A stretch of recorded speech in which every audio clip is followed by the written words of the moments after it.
world's best gather here. XBL baseball starts now. It's crushed to the moon, and we're tied. He picks it up on the second, over to first in time for the double play that ends the inning.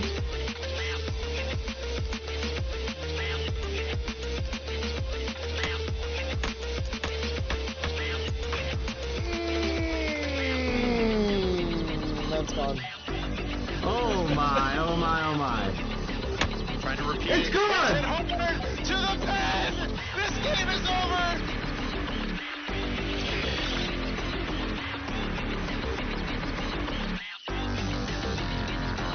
Oh! Crushed! Left field! Off the pole! Domingo Bell! Deep center field! Carrying! And it's gone! That was hit hard. Left center field. Did she do it again? To the wall! Swung on Bell to the deep left field. Is this baby gone? A grand slam! Champions! The AAA World Series is over! What a live shot! I can't believe my eyes.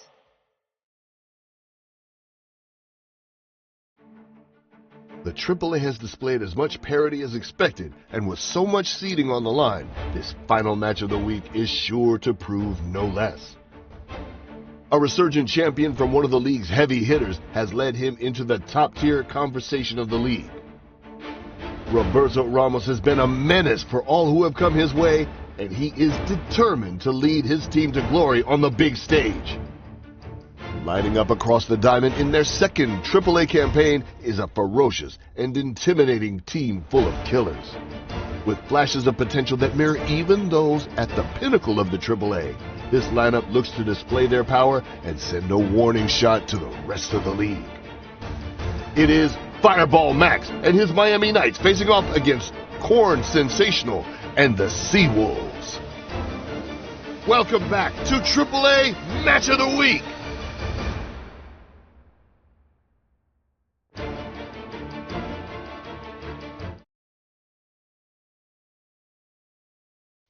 Good evening, everybody. Alright, that was my first run with an urban audio. I was kind of doing a little flying by the seat of my pants there, but I think it worked okay. So let me know in chat if there's any audio miscues or balances we need to figure out. But I am joined here this evening by No Hummus. Glad to see you here, friend. How are you doing tonight? Doing good. It's been a couple weeks since my last stream, so glad I was able to pop in here last minute, catch some AAA action. Yeah, absolutely. Much appreciated. I know everyone's been super busy with chaotic holiday schedules and availability, so we're trying to kind of get back into the normal swing of things here. And we're glad to be able to bring everybody a AAA, final match of the week here for Season 18. It's going to be a good one, I think. We have Fireball Max against CORNSensual and the Seawolves. Kind of a mid-table, maybe low mid-table matchup in some ways, but there are some storylines to keep an eye on here as we head into the final, playoff seeding scenarios. I believe Fireball Max is looking to potentially leapfrog a couple spots into around the 9 seed or so, around those middle seeds, and then Seawolves are looking okay as far as making the playoff cutoff, but technically there are some chaotic moments that could spring up here and surprise people. So the spot I don't think is quite guaranteed yet. So definitely some drama that we could see unfold here depending on how the games go this evening.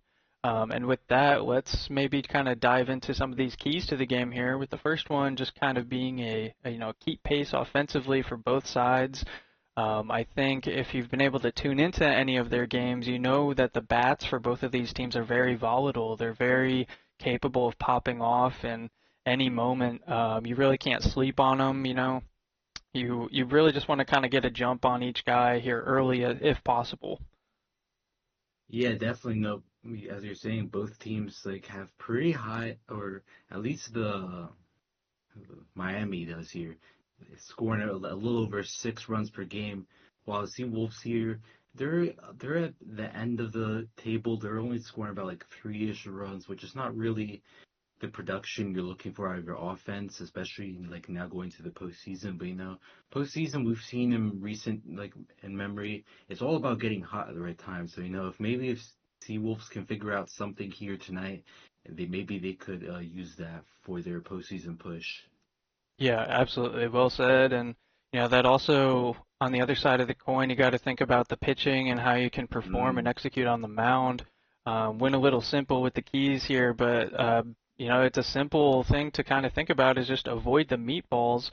Both of these guys have struggled at times during the season with relatively high runs against, and that can speak a bit to the opponents there in AAA, especially at the top end or even in mid-table. Opponents like Mist and stuff. There's some guys there that are some big boppers. But I think especially in this kind of matchup with the potent bats that we might see, it's going to be really important to avoid any sort of mistake pitches that are anywhere over the middle of the plate. If you can try to lock your pitching in, especially at this point in the season, now is really the time to kind of do that. Yeah, it's going to be, I think, a pretty tough challenge for both of these players tonight, just because of they both have pretty high runs allowed. Miami giving up 6.5, while Seawolves are sitting around the 7 range for runs allowed. So, like you talked about mistake pitches, we're going to see some tonight. And, I think the key here is who's going to be able to take advantage, because it's one thing to throw a mistake pitch and like see one, but it's another thing to actually take advantage of it. And so, we're going to see if either team is going to be able to come out on top in front of the balls tonight. Absolutely, yeah. Like you perfectly pointed out, I mean, you still have to time the hit and get your reticle correct and still, do the small things, get those right for it to work out for you. So, you can throw as many fastballs over the middle or see as many as you want, but essentially I was just saying, yeah, agreeing with your point wholeheartedly, you still have to execute on your end and take care of business. So with the last point, with my Ramos on the prowl here, all those AAA guys I'm sure will know, but Roberto Ramos he's always looking for blood. He's ready to pop off. He has just some really juice stats. I think he might be one of the most expensive players like in the entire league roster-wise. So just keep an eye out for Ramos. We have the little meme of Ramos being like 3 batters away or X batters away with the little Otani graphic. So a little bit of fun there. But yeah, Ramos is just an X factor. He's the kind of guy that pops up in the 9th inning in that part of the batting order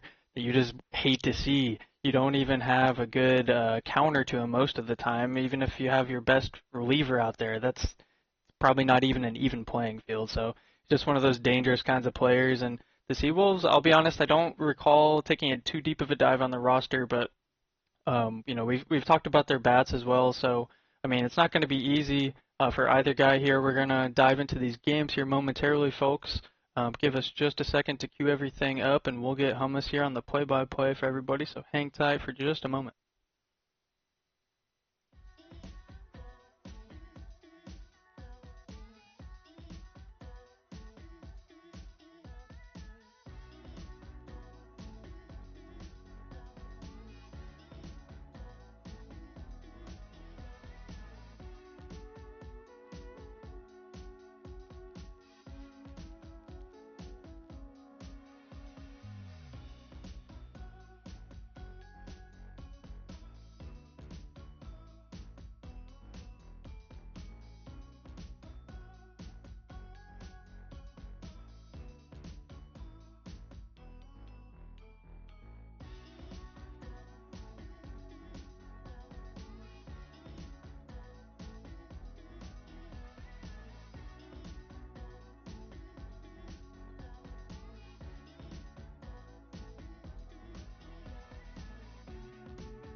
Alright, good evening everyone. We're about to get into game 1 here. Up to bat already is Liz Mullins for the Miami Knights, I believe, yeah, Miami Knights, and that's already a double right off the bat. You're going right into no man's land here. At what? And then, yeah, double first pitch, getting the party started already. Yeah, nice piece of hitting there. It's what you like to see from the first batter.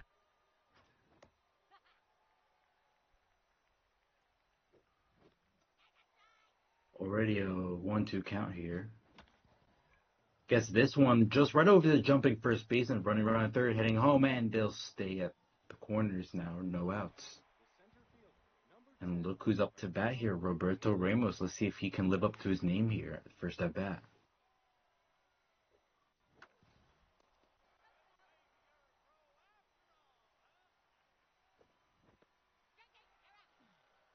And look, catches him looking there for out number one. Bit of a surprise there, yeah, but look right who's behind him. Clutch Gene. Lots of power, lots of contact.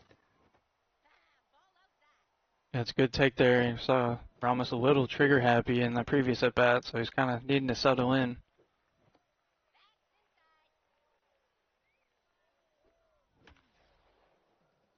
And that's going to be called by a short second baseman. Throws to the first for out number two. Seawolves slowly digging themselves out of a trap here. They had runners at the corners, no outs, but 2 quick outs. Now they can get out of the inning with no harm done. And it looks like it spoke too soon as the runners go head home. Runners heading for third, and it looks like they will stay. Runners heading home. A little base paths. Nope. Arms Dakota comes up to bat. Lots of power in this lineup I've seen so far. As we get the third out of the inning. I'll say real quick, I think the audio is pretty low on my end as well, even though I maximized the video, guys. So if it seems too low, I'm trying to get it higher, but this might be the best it'll be. So.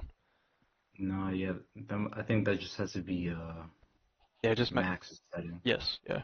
Or whoever's streaming the game.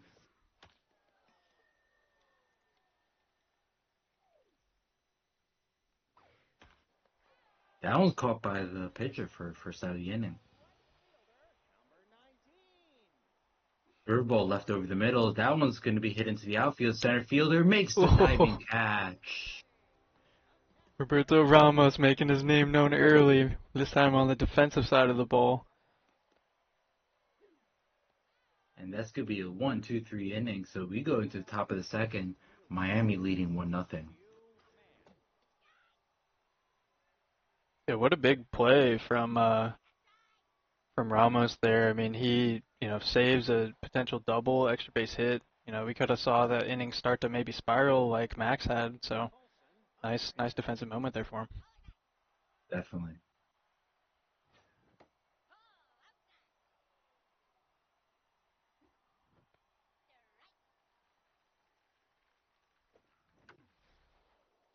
Looks like it'll be hit right to the shortstop. Throws to the first in time for route number 2.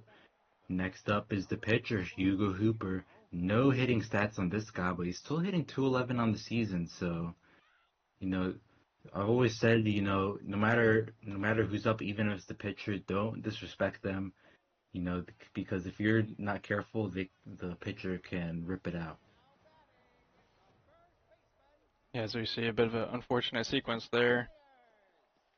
A lot of Dakota diving stop, gets it, not in time, just doesn't have the arm strength for it. So Seawolves get their first runner on, as that's going to be a changeup left over the middle, but it's going to be hit foul.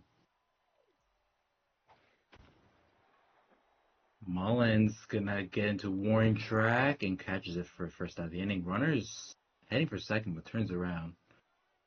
That would have been a tough call to make there. Yeah, El Viejo's kind of, if I recall correctly, I think they're kind of known for the shorter walls in the corners. Yeah, El Viejo has what I like to refer to as no man's land out there in center field. It's actually where Max hit the ball into his runs running third, heading home. This looks like it'll tie the game, and it does. Runner heads for second, and just like that, we're back to a new game. Yeah, new game and a runner in scoring position. Big inning here for the Seabulls.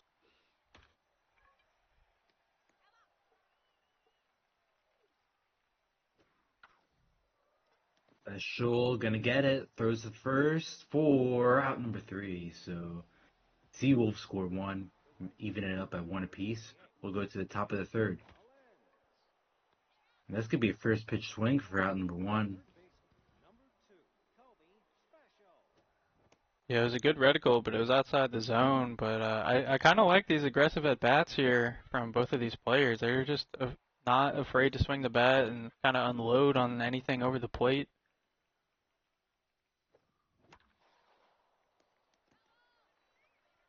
Foul ball 2-2. And that was going to be hit into left field, but gets a sliding catch for second out of the inning. Roberto Ramos up to bat here. Had a diving stop in the bottom of the 1st. Let's see if he can get things going again for the Miami Knights. And looks like he does. Hits it into no man's land. That's going to hit the wall. Definitely a double, maybe a triple, depending on the arm of the center fielder. Looks like he'll be held at second. Yeah, he was hitting 451 before that hit. Nearly hitting 500 on the season is just nuts. And this lineup's just absolutely nasty. Look at this guy right behind him. So, like, you got Ramos, and then you have this clutch player who did not hit clutch, but for the most part, that's a very scary 1-2 combo. And that's going to be right over the jumping second baseman for another leadoff single for the Seawolves.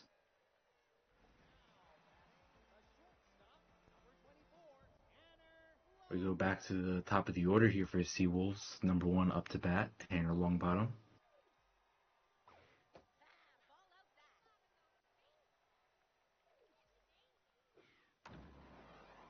That one's hit hard in center field. Ramos able to range back for out number 1. You put a charge into that one. I was kind of hoping we are going to see some fireworks, maybe a ball over the wall. Ooh, so can't convert the double play, but gets at least an out. Underhand, gonna have to dive for it. Throw it to first in time for route number 3. We go to the top of the 4th. Still 1-1.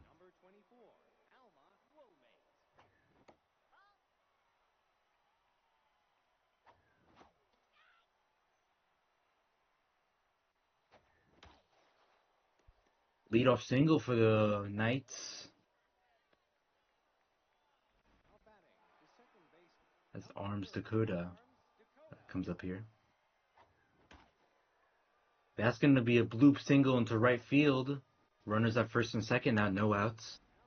Opportunity for the Miami Knights to retake the lead. We saw a swing there. That's 3 first pitch swings in a row from the Knights, and it had been working out so well. Both these teams just continue to be aggressive at the plate. You know, the thing about pitching is that you have to always adjust to your opponent. So, like, if you see something like that where they keep swinging first pitch and it's actually working for them, you got to give them something that either they'll get fooled by or that they're not going to swing at, because you don't want them. The worst thing you want to do, especially with these two teams, like with their run scored, is to get into be able to expect the pitch and then, you know, take advantage.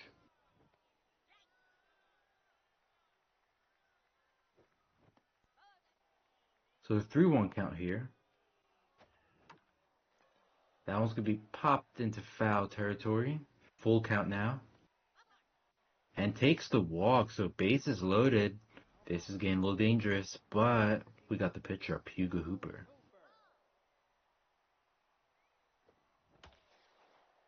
This one's going to be hit in center field. This might drop. Oh, no, it doesn't. That's going to be a double play to... Whoa! Ooh, that's tough. He must have pre-fired the throw home. But... Yeah. Interesting. I always keep my eye on the runners there in the corner, and I saw Max was trying to send pretty much everybody. Ooh, that's a heartbreaker for the Miami Knights. Had bases loaded, but just can't get anything going. As we go now to the bottom of the 4th. Still 1-1. This could be another leadoff single here. That's 3 in a row now for Seawolves. So if they're getting people on, they just need to, string some hits together, and they could see themselves in the lead.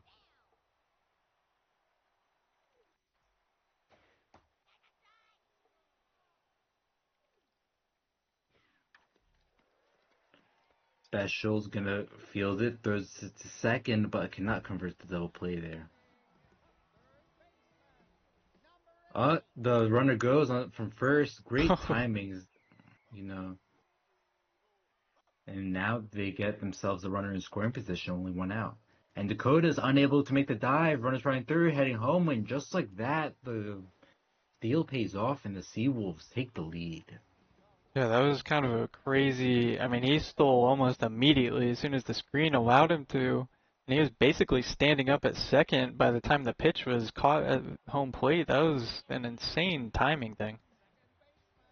Yeah, that's one of the important things about pitching. You have to always keep mind to the runners, because if you're not paying attention, it could be the slowest person out there and they'll still steal on you. As that one's going to be hit to man, that'll be caught for second out of the inning. Seawolves looking to get themselves a couple more runs here, but they're going to have to get hit with their pitcher. Runners go. Pays off. Runners running third, heading home, and that's going to be another run. And the pitcher heads for second. So the pitcher turned that play into a double, and a RBI double at that. We end the inning there. Seawolves get aggressive on the base path, scoring 2 as we go to the top of the 5th. I think this is just the video. Okay, no, that seems to be part of it. I thought it was like, Yeah, it's not you. It's the video. Maybe try skipping ahead like 10 seconds. Yeah, it looks like it's gonna clear up in just a second.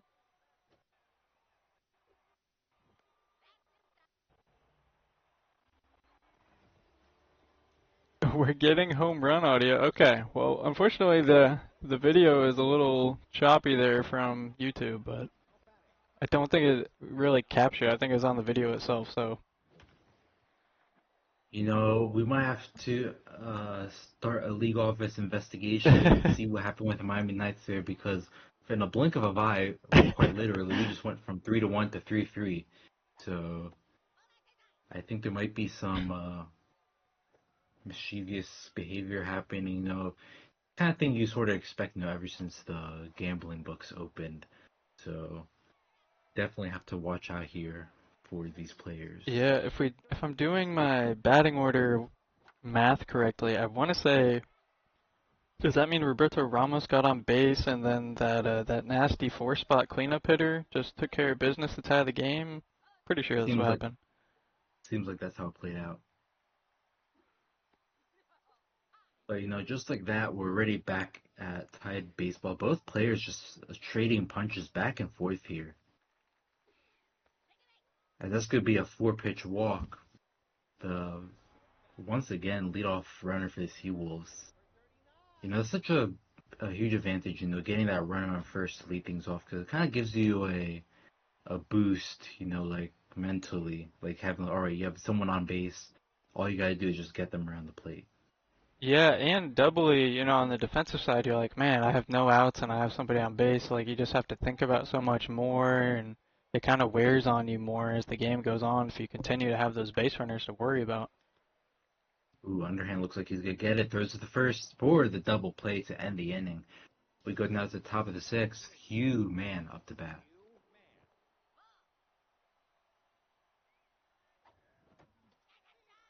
The outside pitch, late, strike 1. That's going to be just a bit foul. 1-2 count now. Ooh, late on the slider.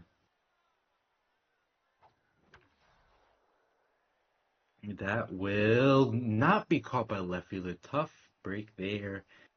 Drops the ball and Mojo down. So not only was it a tough catch they just couldn't get a hang of, he also loses Mojo for it. Yeah, I think thankfully maybe for the Seawolves he was already walked in, so he's not going to be tense, but that is unfortunate to drop a relatively easy sliding catch. Oh, runner goes here, and that's gonna be safe on second, so full count now. I'm looking at Lockhart, and I think if you're not gonna take him out right now, the next batter you have to take him out here. He's fading here already at 80 pitches.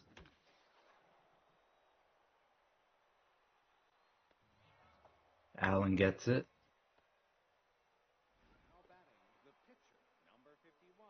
So now the Seawolves are gonna have to get some offense going here to get things going. Or sorry, the Knights.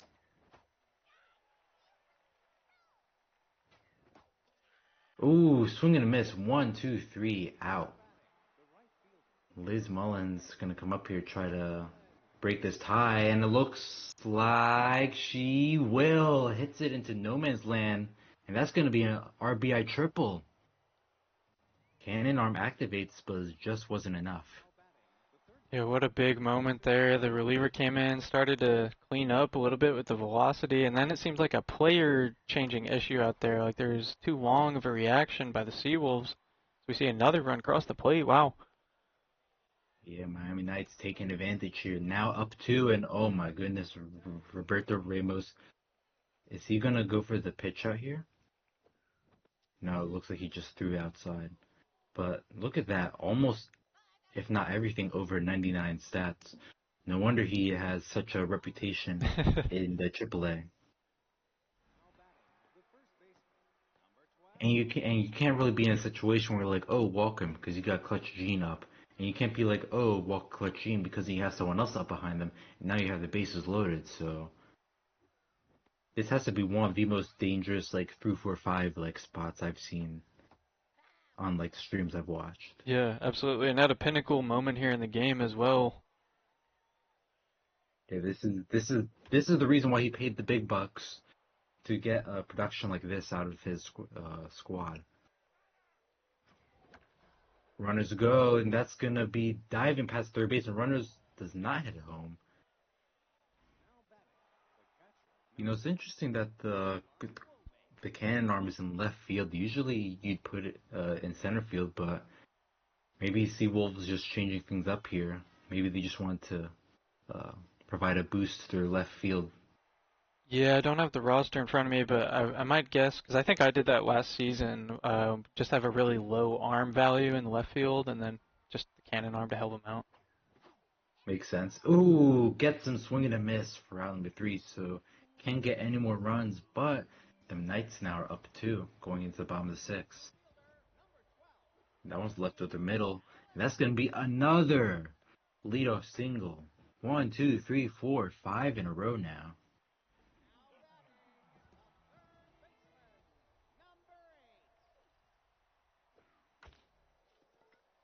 And Dakota's gonna get it. Throws it for the first out of the inning. Ben Malgeri up to bat. And that one's hit right just shy of the warning track.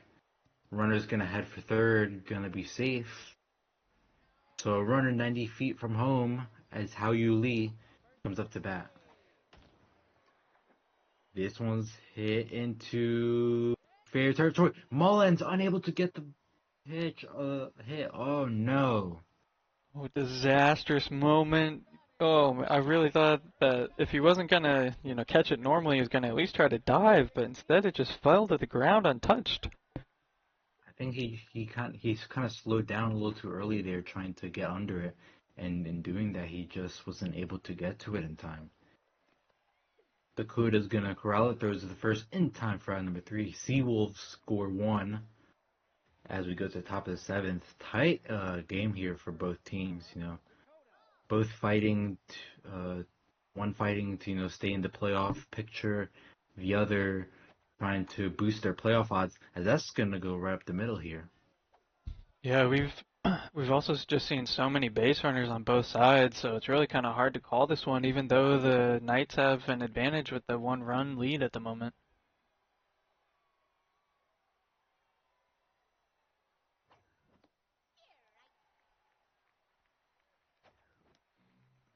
Oh no, catcher drops the ball and runner's gonna steal second here. So runner in scoring position now. Miami Knights have a chance to take that run back. Allen catches in the outfield for a first out of the inning. Colson underhanded. That's gonna be hit right to the shortstop. As that's gonna be second out of the inning. And Hugo Hooper looks like he'll come out now. Looking at the pitch count, only 48 He pitches. stays in. I'm not sure what the Miami Knights bullpen is looking like, but honestly, if there's time to take him out, it'll be now. Like, I know his stamina is pretty good right now, but you have a runner in scoring position. Yeah, a bit of a head scratcher there. Kind of bites him as well. Goes down, swinging on 3 pitches. Not the momentum you would hope to carry going to the bottom of the 7th. And the streak ends. First out of the inning. TJ Hopkins up to bat.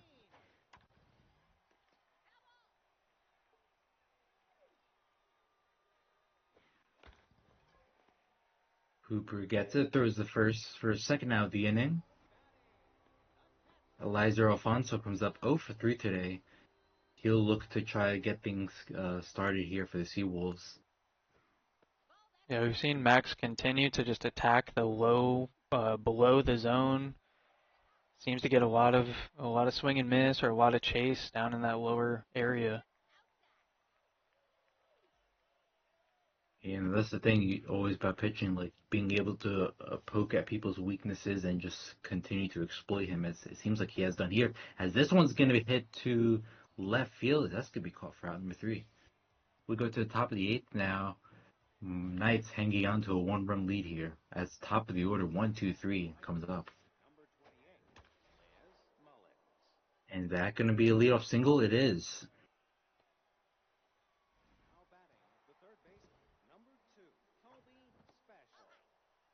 Kobe Special locked in here. Runner on first also locked in. Oh, looks like he did a little pre-swing before. Yeah. Isn't able to get on the curveball. That's going to be the first out of the inning. Mojo down. But who cares? Roberto Ramos. Even his stats even crazier now with the pressure at max here. I feel like if he just makes contact with the ball, it'll be a home run. Not a home run, but sends it rocketing past a shortstop. Yeah, those stat bars were like a millimeter away from being maxed out for power and contact. And it looks like Seawolves are going to challenge here, but in this situation, do you risk go for the walk here? Maybe try to load the bases and get a double play, because he will be a slow runner at first, Clutch, and I believe the 5th hole behind him is a strong hitter, but is also slow too, so you could get that double play there. Yeah, it looked like the Seawolves are maybe Chris? kind of pitching around the zone most of that at bat, so maybe kind of the same idea you were thinking of, just without directly walking, see if they could get a free double play or weak hit ball or something. I think I don't know what Hernandez is still doing in the game. I think you can't have him go up against a Woolmate like this. This is dangerous. So a 2-1 count now. That one's going to be hit into right field. 1 run will score. 2 runs will score. Miami Knights extend their lead to 3, making it 7-4. Giving themselves some nice insurance runs here in the later innings. Yeah, I think those insurance rounds are going to be worth their weight in gold, as we've had a rather tight game so far to this point. Got some low speed on the bases now. We're going to have to see if Dakota can come up with a similar hit. Oh, tough dive, unable to get it. Runners going to head home. Gets the out, but not before the Knights score another run. Just a tough play at the hot corner for that third baseman. Try to come up with it. And it looks like that should end the inning. So Knights have now a 4-run lead here going to bottom the 8th with Chris Myers up to bat. Leadoff single once again. Starting the counter back up. Yeah, I think we're approaching a solid at least like half of the game's worth of first pitch swinging leadoff singles for both teams combined. It's been kind of wild to see. Yeah, saying goes, if it ain't broke, don't fix it, It definitely been Right. working for both of them. Right. This one's going to be popped up. Mullins looks like he'll get under it for the first out of the inning. Each Workman up to bat here.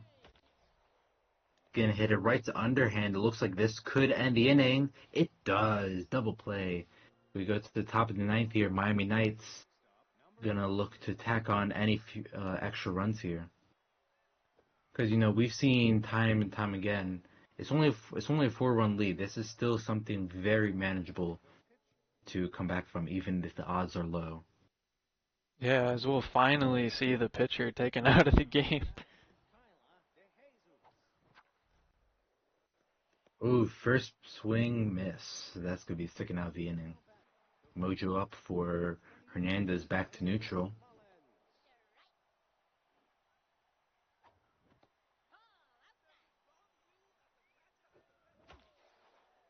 And that's going to go right past the pitcher. So, runner first now, 2 outs. Kobe Special up to bat. Going to want to try to maybe get Ramos one more chance at the plate. It looks like he will. Runners at first and second. 2 outs here. Locked in. That might as well be like a 125 player. And hits that one right in front of the right fielder. Whoa! Oh, I thought that was caught. No, I just dropped just shy in front of him. I thought about the bases loaded, but he was able to take advantage and score a run. So 0-2 count here.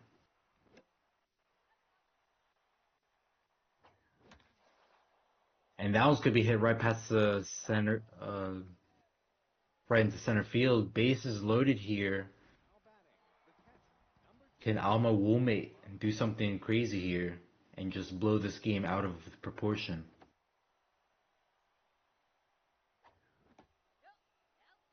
Already 2-1 count. Hernandez already at the 50 pitch count. I definitely should have been taken out a while ago, but here we are. That's going to go right past the infield. This could be another score. 1 run will score. 2 runs will score, making an 11-4 ball game. Arms Dakota now up to bat here, as that looks like that will end the inning. Assuming.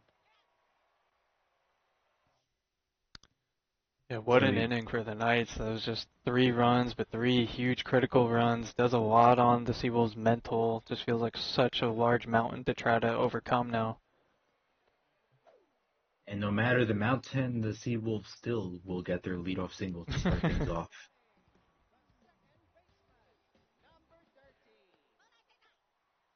Looks like with this pitcher, you're not going to see any curve whatsoever. It's either going to be a straight shot right to the side or straight down.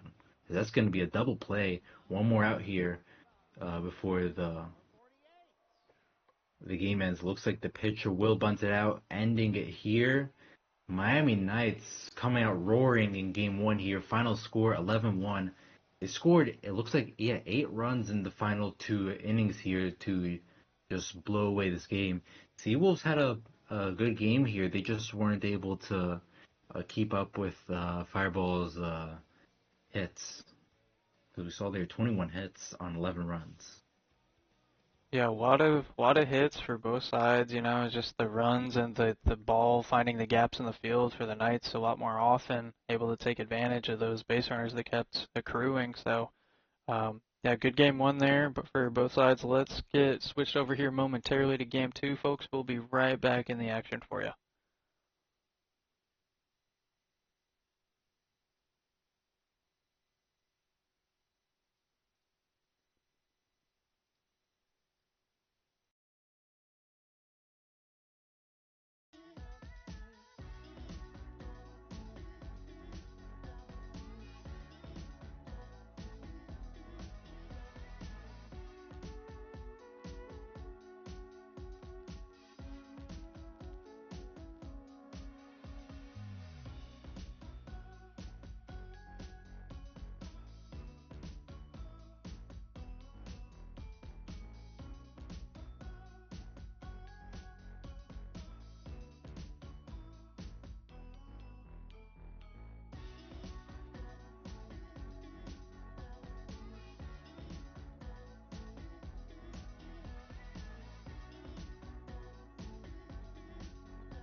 Alright, good evening everyone. We're getting to game 2 here.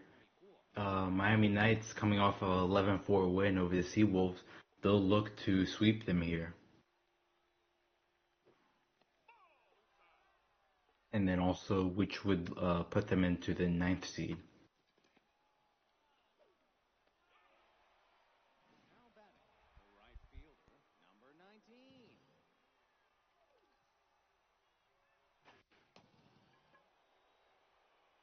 Special might have to make a diving catch for it, and does. Second out of the inning.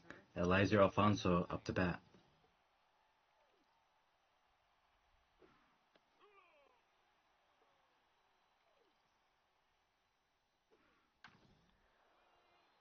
A nice play by the third baseman, and that's, back-to-back games now where we see Miami Knights coming up with some good defense here in the first inning. And that's going to be a 1-2-3 inning. We go to the bottom of the first. Still 0-0. Liz Mullins going to lead things off here. Hits it right into left field for the first out of the inning.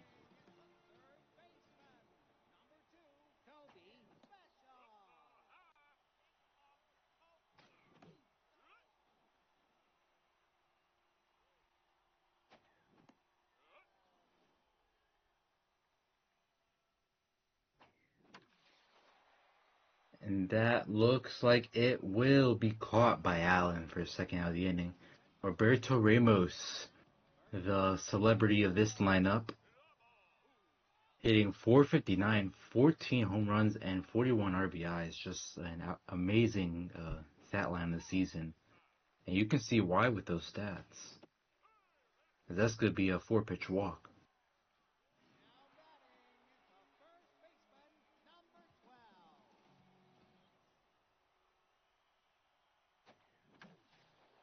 And that's going to be hit right past. Oh, tough dive for a third baseman, and isn't able to come up with it in time, as runners are at first and second now with 2 outs.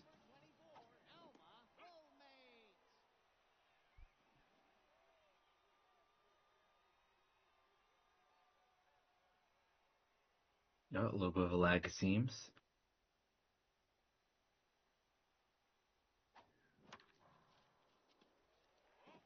Ooh, that one just goes foul. 0-2 count now.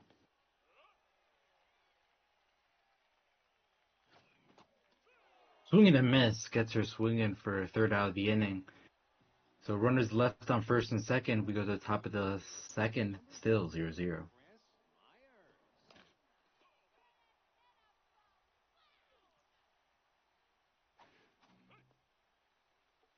Swinging and miss, 0-2 count. Watches that one go by, making it 1-2.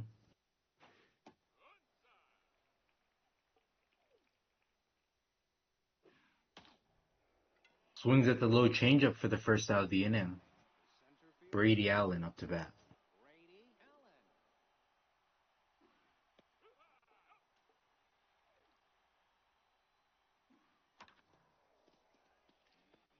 Underhand gets it, throws it the first in time for a second out of the inning. Mojo up for the starter, already locked in. And just like that, they'll lose their locked in status as they give up their first hit of the game.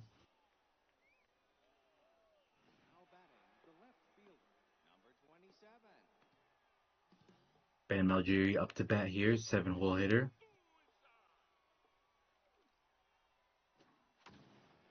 This one's hit hard into left field. It is high, it is far, it is gone. Seawolves strike first here, making it 2-0 ball game. Wow, that was a bit of a no-doubter here at Colonial. What a hit. Big moment here for the Seawolves early. Yeah, they took their lumps in first game. They'll be looking to turn things around here now in game 2. And that's one way to get things going, taking an early lead over the Knights. Yeah, we'll have to see how Fireball responds letting off that bomb, but then the Knights had tons of base runners in the previous game, and I don't really expect that to change here in game 2. Yeah, for sure. As we already see, they already have run on first. And in game 1, when Seawolves would either tie or even maybe take a lead, Fireball just seemed to respond back almost instantly, whether it was like the inning or the inning after. So, that's gonna be something Seawolves are gonna have to watch out here, as they're already in that 3-1 count. That one's hit right into center field. Looks like it'll be caught by Allen for first out. I think I'm not the only one that is thinking, Seawolves got away with one there. That pitch was pretty much middle. Oh yeah, without a doubt. We talked about that in the pregame, but the mistake pitches, being able to take advantage of it. That's what really separates the greats in this game, being able to take advantage of those pitches. Yeah, I mean it's certainly not easy. I often kick myself when I'm watching, those pitches go over the middle and for whatever reason not able to pull the trigger. But yeah, I mean it's just the simple things you still got to take care of and execute. You got to be able to execute, take care of those opportunities, and really punish your opponent when they make mistakes.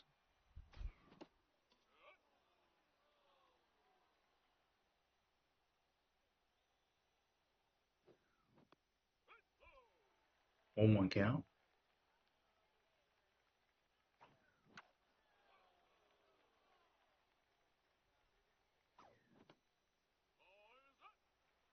Ooh, looked a little bit of a lag pitch there, but it still goes inside even 2-2 count. Check swing makes it a full count. Now runners on first and second, only 1 out. Oh, check swings, but it's unable to pull the trigger. Second out of the inning. Liz Mullins now going back to the top of the order. Yeah, both players battling the lag, and not sure if it's metalhead side or what, but it's not fun to deal with, and it's especially not fun to deal with when you got, runners in scoring position. It's kind of a big moment here. Without a doubt.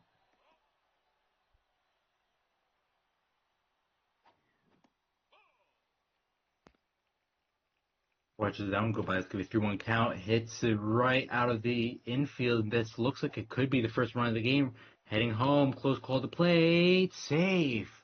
Just barely slides in time, making it now a 2-1 ball game with Kobe Special off to bat.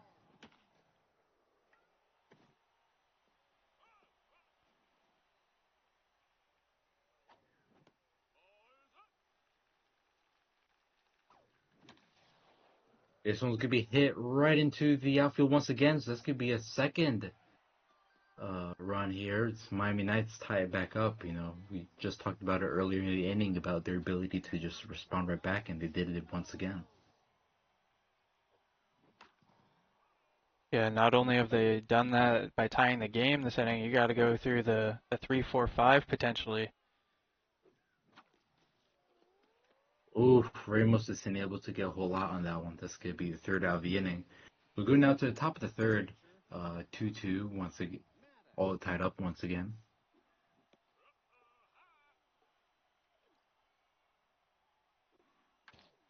Up to bat as a pitcher, Dakota is unable to get the dive, and so the pitcher will get a hit here to get things going. Look at that. No matter who's up to bat here, Seawolves will always find a way to get that leadoff runner on first.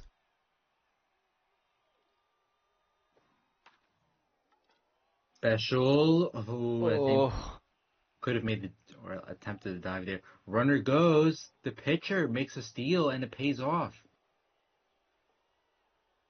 Yeah, Goes to show you, timing is what truly matters, not the speed.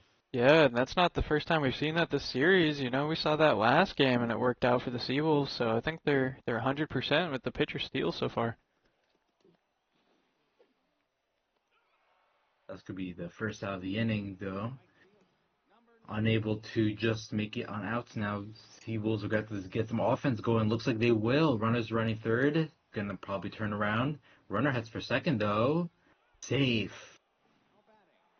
So the bait for home pays off, and now they got 2 runners in scoring position. Yeah, while also eliminating that double play potential. Good heads-up base running by the Seawolves earns them a run there. Yeah, and they retake the lead now, making it 3-2. Got their RBI hero, but he does not produce RBIs. That ends the inning. We reached the 4, 5, 6 of this lineup, and Clutch Genius is one of those players who just gets more and more dangerous as the game goes on. RBI hero, as more opportunities present themselves, and then that clutch trait just activating in the later innings. Yeah, clutch is like my favorite trait just for that reason. It just continues to get better as the game goes on, so definitely a difficult batter to deal with, but Corn found a way to deal with it there. He dealt with Ramos in the previous inning, and he's kind of navigating nicely through this heart of the order of the Knights.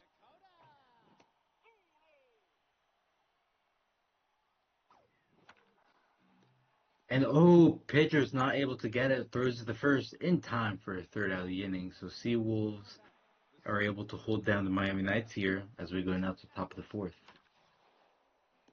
Underhanded gets it for a first out of the inning.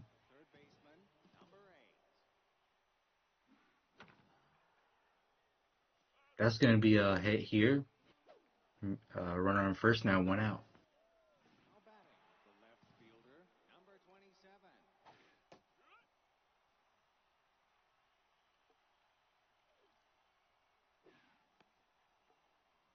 Low ball 1 makes it a 1-1 count. Strike 2. That one's going to, shortstop unable to get it. Could have been potentially a double play, but the ball just went right under his glove. As Hao Yu Lee comes up to bat here.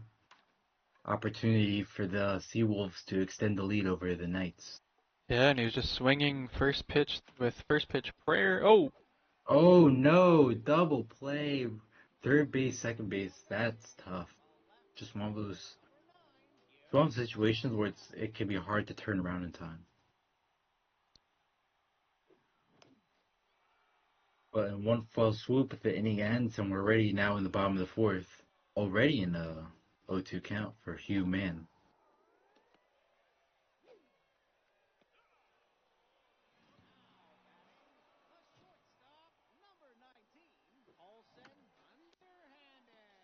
Underhanded hits the right up the middle for a 1-out single. Knights now down 1, gonna look to try to get this runner home. Ooh, swing and a miss.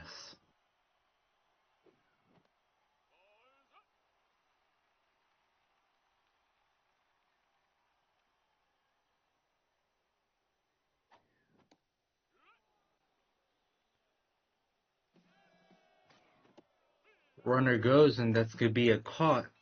Looking for strike 3, but Les Mullins now has a runner in scoring position.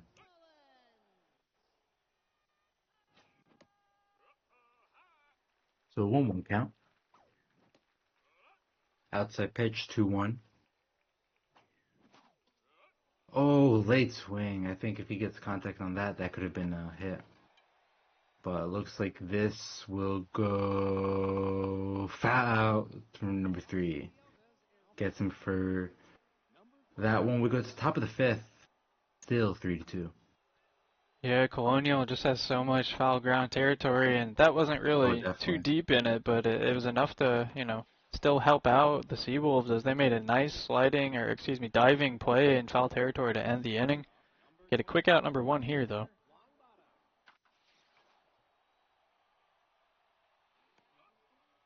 Another out here. TJ Hopkins up to bat, already 1 for 2 tonight with the double.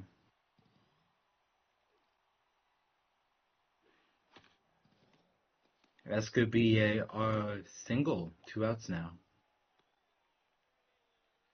Yeah, Zach, another hit on for him, and we're going to see if there's any decisions to be made here for the Knights. Their pitcher is only at 41 pitches, but relatively low velo. There's another hit starting to, be seen pretty well, I'd say, by the Seawolves now at the plate. Yeah, Chris Myers now RBI hero and clutch activates. Well, let's see if he can take advantage here. It looks like he will not. We go now to the bottom of the 5th.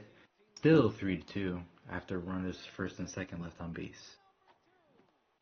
Yeah, we've talked all night about the opportunities and having to take advantage of them. That was a huge one for the Seawolves to kind of put more pressure on these Knights, and unfortunately he found himself chasing at a pitch low and outside the zone there. Really might kind of, depending on how the game goes, might look back at that moment, really wish he had that one back. Definitely.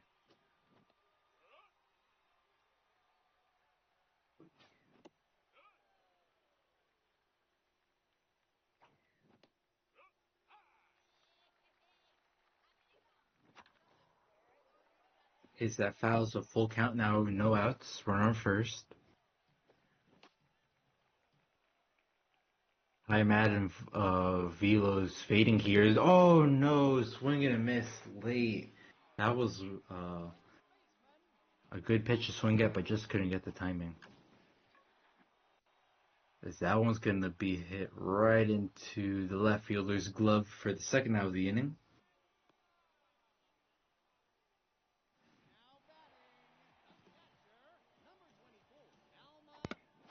Yeah, it's getting to that point where, you know, we just saw a 3-4 and now the 5-hitter. Which of those is going to step up this game to really kind of bring the Knights back into a tie game or even the lead? Nice hit there, maybe. Ooh. Close, but not enough.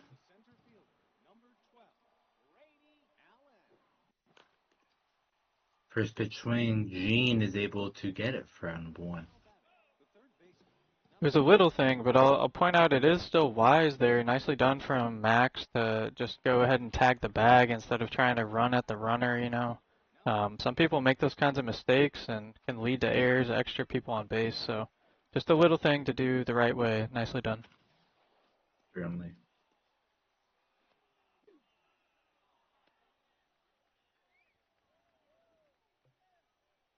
Looks like they're We got experiencing some lag here. Okay. yeah. A little speed up, but looks like we're back to normal-ish. Underhand is gonna have to dive for it. Gets the first in time for round number three. Dive Wizard really helping out there as we go now to the bottom of the sixth. Yeah, and he gets rewarded with a mojo boost as well. That could be kind of big here as we'll see him in 2 batters from now.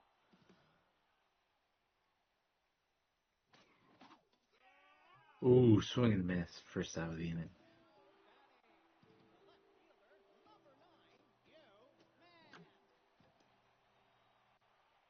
Isn't able to really get much on that one as that looks like he'll be caught for the second half of the inning. Next up, Colson underhanded. Yeah, that was definitely a moment of first base foul territory being used well by the Seawolves there. That ball was pretty far to the right.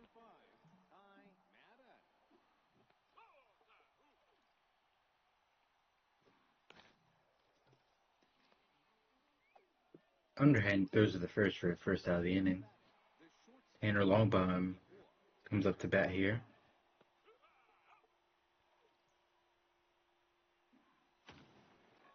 This one's hit high, just shy of warning territory for the second out of the inning. Yeah, that kind of died faster than I thought. I think you may have had some thoughts it could have gotten a lot closer to the wall there. That one's pushing the wall, and it looks like, oh no! Mullins. Mullins got a little too excited there, thought they were going to make the diving save, but turns out they didn't need to, and now they got a runner on second. 2 outs. And runner goes now. Safe, not even close. Yeah, nice steal. One takeaway from here that Max might need to look at is his pitch timing, because Seawolves have been able to take advantage of it all night long. And, you know, especially come playoff time when you're playing against, you know, those tougher teams, you don't want to give them any advantage like that. Yeah, I mean, we see it right there with that run. You know, if the runner's held to second, Ramos's arm is able to prevent, you know, someone advancing from second to home. But when they're at third, there's no chance. And now things continue to spiral a bit. Seawolves starting to try to pull away here late. Maybe a bit of their own revenge toward here after, you know, getting whooped in the first game in the later half. Maybe they'll try to return the favor here now. Now they're the ones leading. into the 7th. Yeah, it definitely feels like a bit of a role reversal. Felt like maybe both players were on some sort of autopilot in the past inning or two. I mean, we saw some hard hit balls, but Seawolves really kind of looking to take advantage there for their opportunities.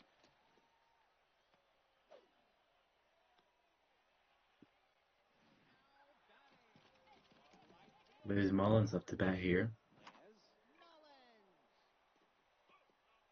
I think Seawolves has to make this stop right here. You cannot allow Mullins to get hit here. Yeah, absolutely. This entering the 2-3 and potentially 4-5 heart of the order. This is kind of, it feels like the game to me. It feels like this is such a huge moment. Ooh, Kobe special, unable to get it past the pitcher. But Roberto Ramos up to bat here. He's not locked in, so that's the only thing right now that Seawolves can take away from this. But Yeah. already in a 2-0 count against a hitter like him, with someone like Clutch Gene waiting right behind him. Yeah, we also see the pitcher for the Seawolves up above 90 pitches here. This is not sure why the bullpen phone isn't going off. I think it has to go off here now with Clutch up to bat here. He's going to have his thing maxed out. RBI hero owned. Well, Clutch trait surprisingly isn't maxed out. I guess this isn't the danger zone yet. But look at that. RG Pettit comes in. Yeah. Gets a boost in velo there, maybe to throw off Fireball here. And then hits him with the curveball off speed for strike 2. Oh. The cutter outside gets him swinging for a third out of the inning. Crisis averted. We go now to the top of the 8th here. Still 4-2. That was a huge stop there for the Seawolves because that was the number 4 guy. So Seawolves can very well get through the rest of the game without having to go through that part of the lineup again, as long as they're careful.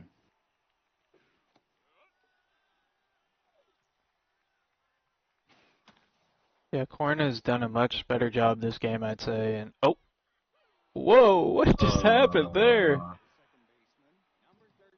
He just didn't touch the bag. He just thought he'd stand next to it.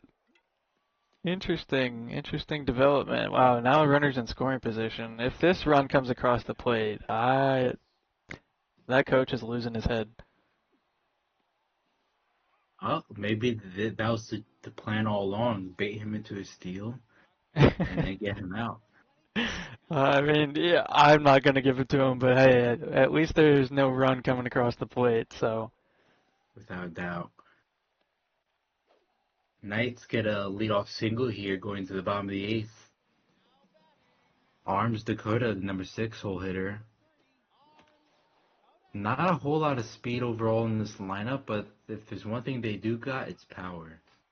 Yeah. As we see here with another single. And yeah, I mean, runners on first and second now, nobody out, max pressure meter. Things are very much dangerous still.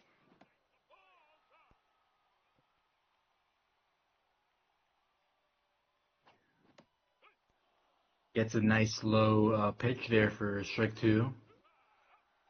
Can't get him swinging. 2 count. Swings to the curveball. That goes past the infield. 1 run will score. We'll see the one running third is going to head home. They will not. They'll look like they were, but they turn around. Good call, I think. No need to push the runner here, especially with no outs.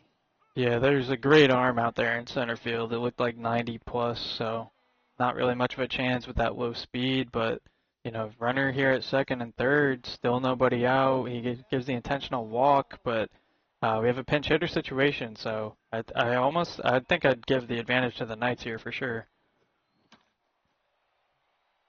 Interesting choice here to go with Hernandez. Hernandez was the pitcher that got rocked at the end of Game 1 last time, so definitely a curious decision to bring him in once again, especially in what seems to be the final stand here. And that one's hit high. Is it enough at the wall? Malgiri barely catches it. The snow cone Run it. catch, yeah, with the tip of his glove right at the wall to save a potential grand slam. That was a huge moment.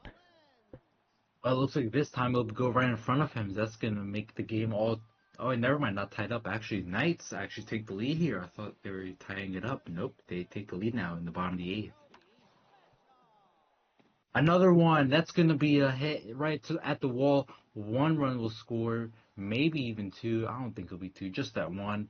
Either way, Knights having an outstanding eighth inning rally here, and look who's up to bat, Roberto Ramos. We've been chanting his name all night. The fans want to see him go yard here. He's got 2 on. We'll see if he can get number 15 here. Ooh, that was right in the zone for him. Yeah, that was a spicy one. Oh, Ooh.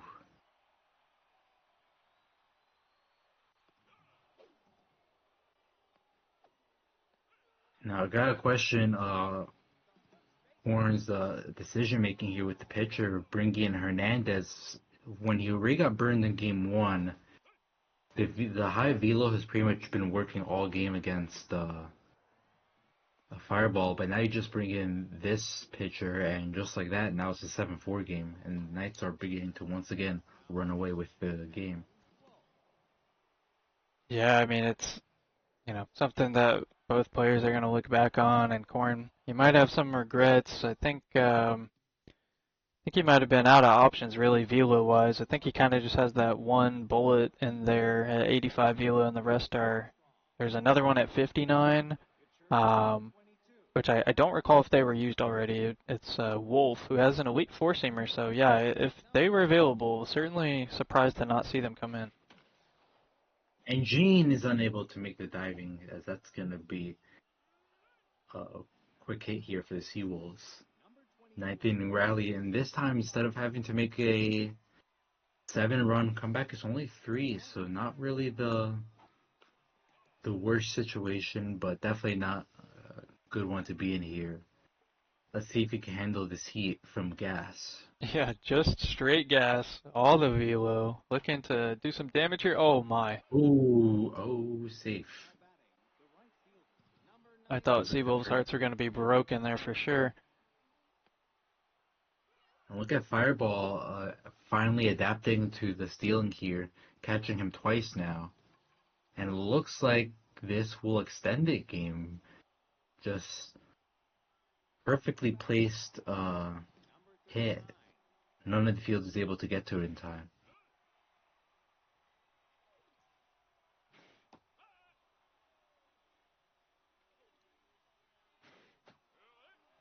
And K Collector is going to activate here, and this could be the game right here.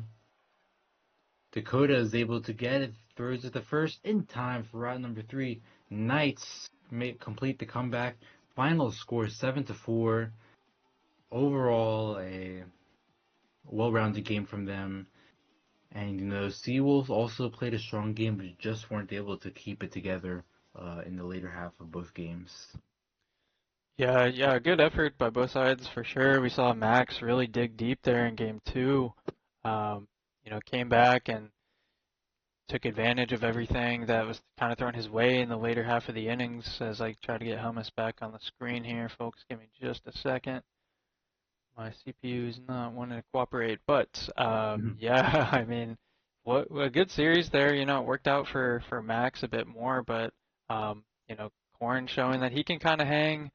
He just maybe had hoped to, some of those hits could have fallen a different way because he had, not a ton, but he had a good amount of hard hit balls, good reticles. They were just either hit right at fielders or, in spots that just didn't benefit him as much. So.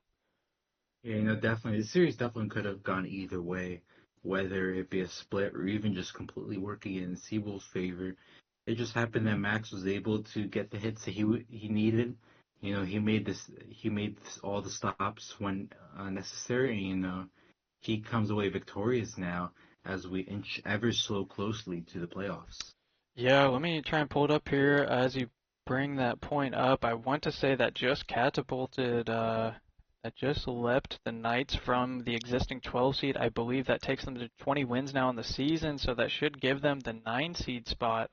That's a very large jump and seeding there goes up a couple spots. And on the flip side, we see the Seawolves there with 2 losses. That'll take them to 10 and 27 at the moment. So they're still riding that cut line. I believe they have some maybe They just should have 2 more matches, no, yeah. or 2 more series, I should say. So they can still try to pull off some final wins here and punch their ticket into the postseason. Yeah, absolutely. And the run differential is absolutely critical because I think we were chatting before actually firing the stream up, and we noticed that the Aces have a slight run differential advantage, and they're also in the clubhouse, so to speak, with 10 wins on the season. So it's kind of those close dramatic storylines that you got to keep an eye on here as the season comes to a close. So thanks for hopping in the booth here on short notice with me, Hummus. Appreciate you doing a great job there with the play-by-play. So always appreciate that. Any parting words here this evening? No, I'm just thanks for having me on, and just everyone, get ready for some high action baseball. I believe you have or you'll be casting another match here in about 45 minutes. Yeah, I it'll don't be a know. lot of fun. We have Spliff and Burning Ice here, some top seeds to kind of round out the end of the season here for AAA, and they're 2 good buddies with very similar play styles. It'll probably be some pitcher duels, maybe some big hits. We'll see. They're starting to bebop a little bit here this season. A lot of improvement from both of those guys. It's been a lot of fun to watch. Pretty exciting to see. So, yeah, stick around. The next 45 minutes or so, we'll try to get that fired up with me and Mama Junjun in the booth for everybody. But thanks everyone for swinging by, and yeah, get excited for the award show. The playoffs are starting up here. Keep an eye on some of the league news channels and everything. Make sure you get your votes in on the sheets for those links that have been shared in the channels. And yeah, we appreciate you guys. Thanks for sticking with us here through the holidays. So we'll see you guys, for those of you that return, here in about 45 minutes. Peace out.